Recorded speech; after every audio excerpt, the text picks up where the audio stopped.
proud red rose. One beautiful spring day, a red rose blossomed in a forest. As the rose looked around, a pine tree nearby said, "What a beautiful flower! I wish I was that lovely." Another tree said, "Dear pine, do not be sad. We cannot have everything." The rose turned and remarked, "It seems that I am the most beautiful flower in this forest." A sunflower raised its yellow head and asked, "Why do you say that? In this forest there are many beautiful flowers. You are just one of them." The red rose replied, "I see everyone looking at me and admiring me." Then the rose looked at a cactus and said, "Look at that ugly plant full of thorns." The pine tree said, "Red rose, what kind of talk is this? Who can say what beauty is? You have thorns too." The proud red rose looked angrily at the pine and said, "I thought you had good taste.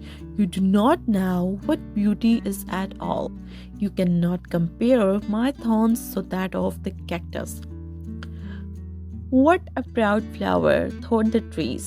The rose tried to move its roots away from the cactus, but it could not move.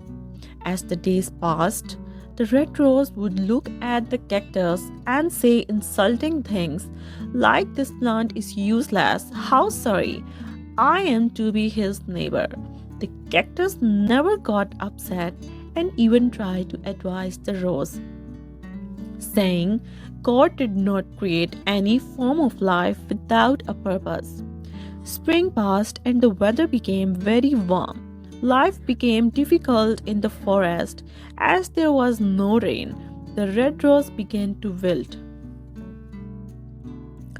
One day, the rose saw sparrows stick their beaks into the cactus and then fly away, refreshed. This was puzzling, and the red rose asked the pine tree what the birds were doing. The pine tree explained that the birds were getting water from the cactus. "Does it not hurt when they make holes?" asked the rose. "Short stories, sparrow, yes, but the cactus does not like to see the birds suffer," replied the pine. The rose opened its eyes in wonder and exclaimed, "The cactus has water." The birds filled their beaks with water and watered the rose's roots. Thus the rose learned a lesson and never judged anyone by their appearance again.